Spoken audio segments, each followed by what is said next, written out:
Hey everyone, I hope you all are doing well. For this video, I decided to do the mid-year book freakout. I've noticed a lot of booktubers have been going through these 13 questions, answering some questions about their favorite books this year, some disappointments, and just some other book-related stuff. I don't normally do a lot of book reviews and critiquing other people because I tend to like almost everything that I read, and if I don't like it, I'm rarely going to bring it up or talk about it. It's just kind of not in my nature, but I thought that some of these questions were really good and that you guys might be interested in them. So let me share with you some of the things that I've been reading this year so far. Best book you've read so far this year has to be, there we go, The Unbroken by C.L. Clarke. I really, really enjoyed it. Of course, obviously, I said this is the best book I've read this year. This book is just an amazing first part in what I hope is going to be a really great series by C.L. Clarke. I don't want to go too much into the plot, but it really digs into this notion of imperialism and imperial forces sort of imposing their culture and their will upon other cultures. And when someone is a conscript from that one group and is sort of raised in the other, it made me think. I saw the TV show Barbarian this year on Netflix, and it's about it's a true story related to how Romans would take barbarian children from their families and raise them as Roman citizens. And then, of course, later, as they were full-grown Roman soldiers, they would sometimes betray their Romans in order to defend their original barbarian families that maybe they'd never seen again. Or hadn't seen for many, many years. But there was this sort of conflicted nature in that they loved Rome, and they grew up Roman, but they would always be seen as barbarian. And it's just, it looks like it would be a really brutal story, and in some ways it was. But I actually found it to be both brutal and very delicate and gentle and compassionate, loving, and yet also mixed in with this just absolutely uh, just really rough, brutal, I guess that's the word I'm going to have to keep coming back to, situation that the main character Terrain is thrown into. And really, all of the characters, no one is happy in this situation, and they're all trying to figure out how to navigate it. But, their own self-interest sort of get in the way. I'm really excited to see where this goes. Best sequel you've read so far this year. Second question, I'm already going to have to pass on this one. The reason why is I haven't read any sequels this year. I did read The Two Towers, but I don't think that counts as a sequel because, I don't know, it's one book to me. The Lord of the Rings is one book. Two Towers is just part of that book. And so, yeah, I don't know. Maybe The Two Towers if I have to answer, but that, yeah, that's my answer. New release you haven't read yet but want to. That is A Master of Jinn by P. Djèlí Clark. And in some ways, I'm a little bit embarrassed that I have not read this book yet because I've read his other books that are set in this Cairo setting. It's sort of a steampunk alt history Cairo. It's got sort of shades of like the BPRD and Hellboy. It has these wonderful sort of gumshoe detective type characters, but it also has the magic and the mysticism, from that setting. Really just a unique world. I loved, was it a Tramcar 15? I can't remember the whole title. It'll come to me later. But yeah, there's just some really good stuff there. And yeah, this one right here, I'm absolutely going to read it. P. Djèlí Clark also wrote Ring Shout, which was one of my favorite books last year that I read. And yeah, this guy, he's just great. So this one right here. But I do have a runner-up or maybe even a tie. Christopher Buehlman, The Black Tongue Thief. I've heard nothing but good things about this book. In many ways, I'm a little bit nervous to read this one because I feel like while I'm going through it, I'm just going to be kicking myself for how good he does what he does because, yeah, I just feel like this stuff right here is going to be really, really good. Okay. Most anticipated release for second half of the year. I'm going to go with The Pariah by Anthony Ryan. And honestly, I don't know a whole lot about this book, but it is, if I remember correctly, I think it's being released through Orbit, and they always have really, really good books. I love that cover. That cover to me is just haunting with that dark, dark background, almost like a Caravaggio painting. And then we've got that beam of light on him as he holds that sword. And I will say this is going to sound really weird, but when it comes to fantasy, I like basic swords. The more ornamental or absurd the sword is, the less I like it. If the sword is like going in all different directions and it's got weird gemstones in it and runes up and down it, I don't really like those. Give me just a nice, good, plain sword. In fact, when I was working on the Dryad's Crown Book 3, I was talking with the artist, Daniel DeSena, and I gave him an example of the sword that I wanted Brenkias to carry, and I made sure it was very much straightforward. So I don't know. There's something about the man holding the sword. Yeah, what I've read, it just looks cool. So that's one that I'm looking forward to. Biggest disappointment. This one was a hard one for me, and it's because, first of all, Ursula Le Guin is my favorite author. So to have this book as a disappointment is almost sacrilegious. Um, but I didn't like it as much as I thought I would. It was still a good book, but my expectations were so high that, yeah, I was a little bit disappointed. And the reason why was this. There's a lot of really great writer's workshop exercises in this book, and she gives a lot of great examples from other authors. But honestly, I think that the examples that she wrote herself are better examples of what she's trying to communicate. I get that she wants to defer to other authors. It may seem a little bit egocentric to talk about why you should write well or how you can write well and then just giving yourself up as the only example. So she pulled from Virginia Woolf, she pulled from Charles Dickens, she pulled from Tolkien. But honestly, I just kind of wanted to hear Le Guin talk about her work and as only she could. And the other thing is this book is really thin. I know that Le Guin is incredibly insightful about her process and about her craft and her opinions. I would have liked more. This book could have been at least 3 times longer than it was. Focused on her own thoughts about the craft and her advice for writers, and I would have read it. But it just felt a little breezy, definitely for like a writer's workshop as sort of a guidebook, which I know that's what it was made for.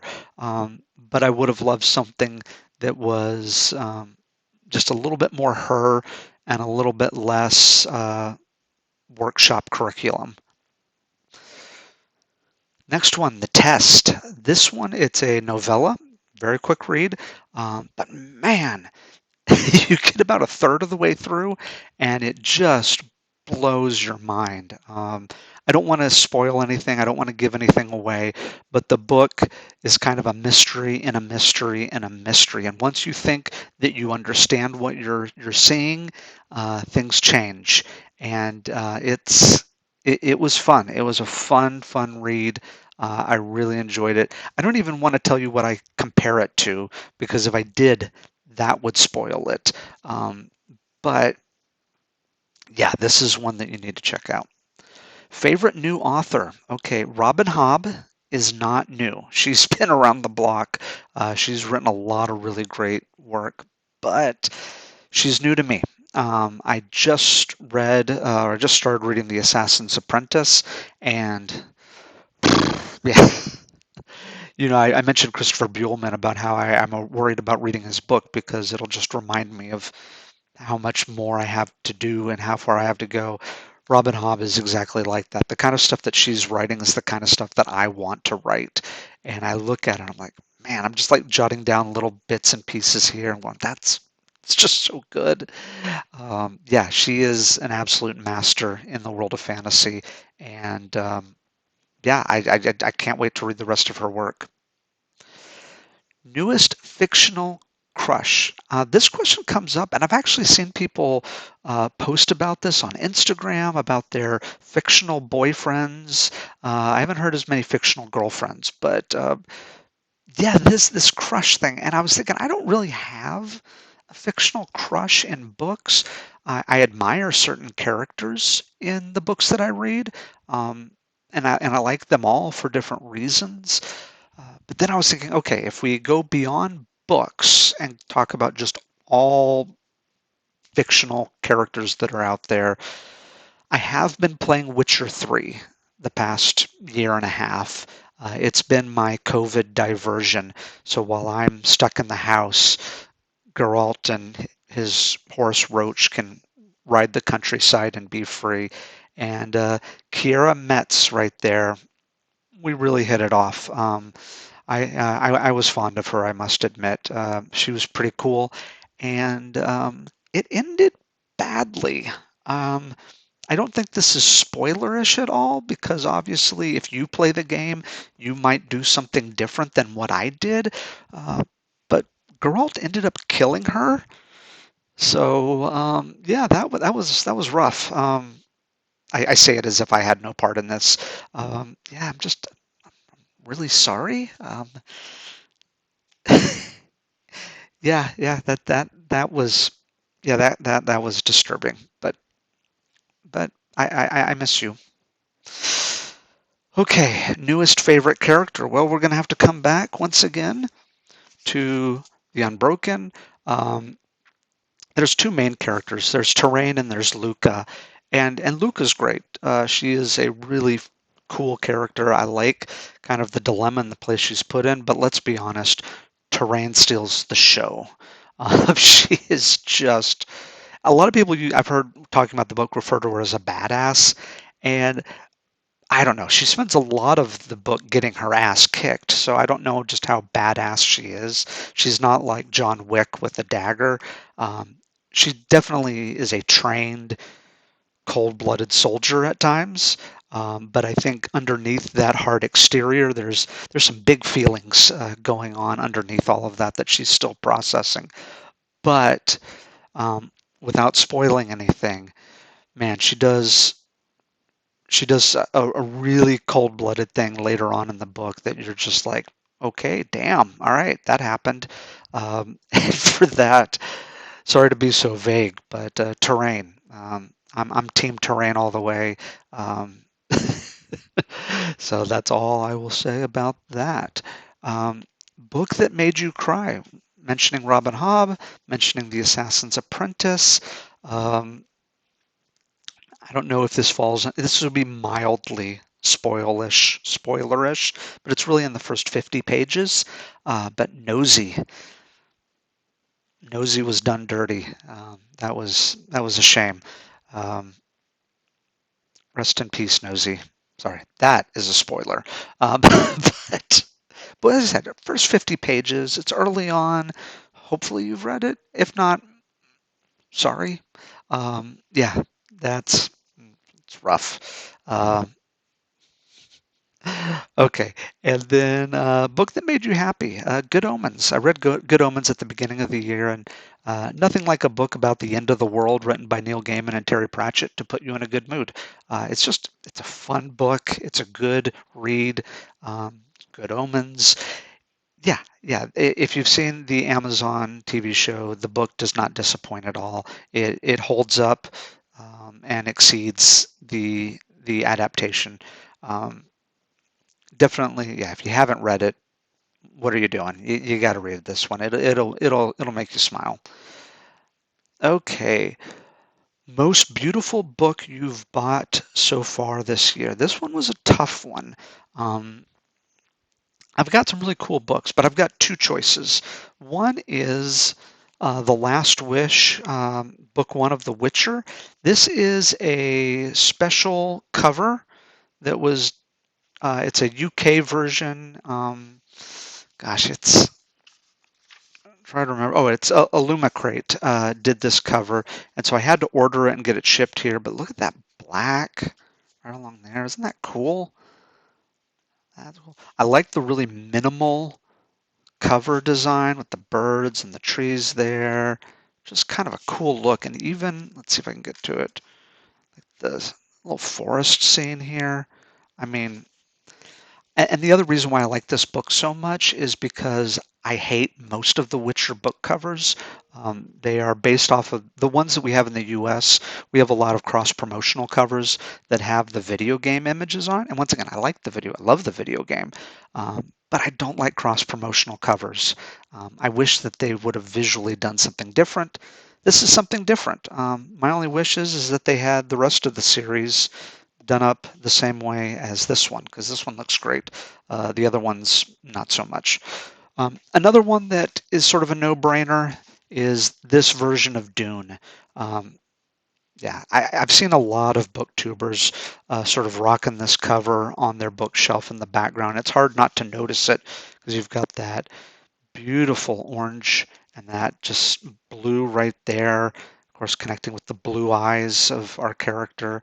Um, yeah, it's just a great, you've got this, you can see sort of like the